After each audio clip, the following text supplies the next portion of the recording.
नमस्कार दोस्त, मैं विक्रमादित्य।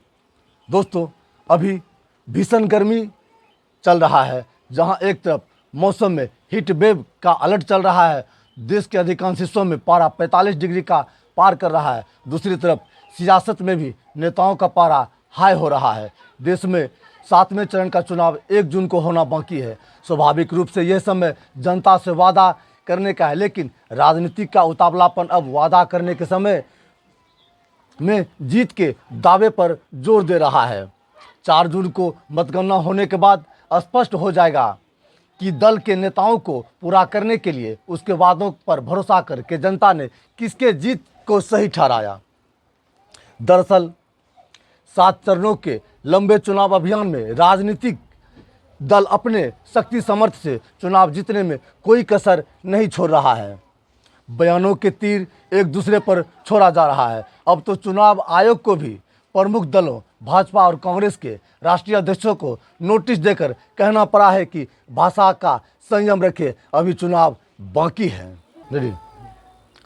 दोस्तों, अब चुनाव आयोग की दखल अंदाजी पर भी सवाल उठने से नहीं छूट रहे हैं। चुनाव आयोग ने कांग्रेस अध्यक्ष को नोटिस भेजा, जिसमें निर्देश दिया कि उनकी पार्टी अग्निवीर योजना जैसे मामलों पर सेना का राजनीतिकरण न करे। इस पर कांग्रेस के वरिष्ठ नेता और पूर्व वित्त मंत्री चिदंबरम ने कहा कि चुनाव आयोग को यह निर्देश गलत है। अग्निवीर एक योजना है और सरकार की नीति का उत्पादन है, और किसी विपक्षी राजनीतिक दल का अधिकार है कि वह सरकार की किसी नीति का आलोचना करे।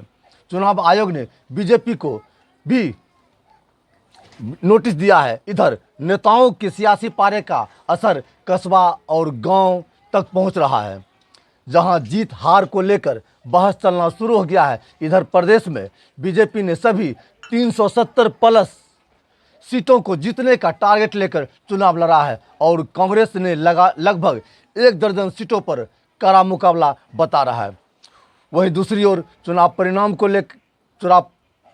परिणाम के बाद बनने वाली परिस्थितियों को लेकर भी प्रदेश में सियासी चर्चाएं चाय और चौपाल, पान दुकान, वल्लभ भवन तक चल रही हैं।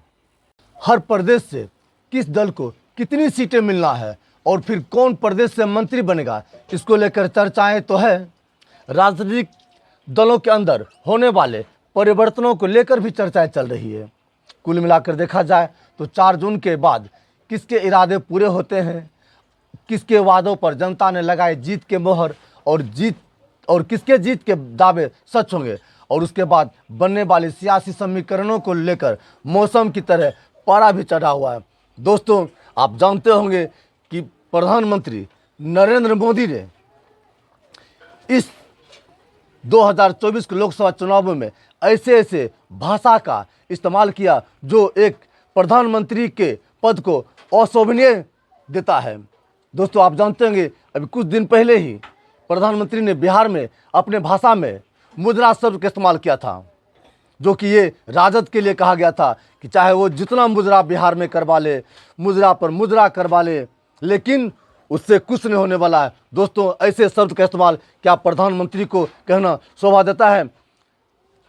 दोस्तों, इस बार की लोकसभा 2024 के चुनाव में प्रधानमंत्री नरेंद्र मोदी ने ऐसी भाषा का इस्तेमाल करके प्रधानमंत्री पद की गरिमा को जमीन दोज कर दिया है। क्या प्रधानमंत्री को ऐसी भाषा बोलना शोभा देता है? दोस्तों, कमेंट करके आप हमें जरूर बताइएगा।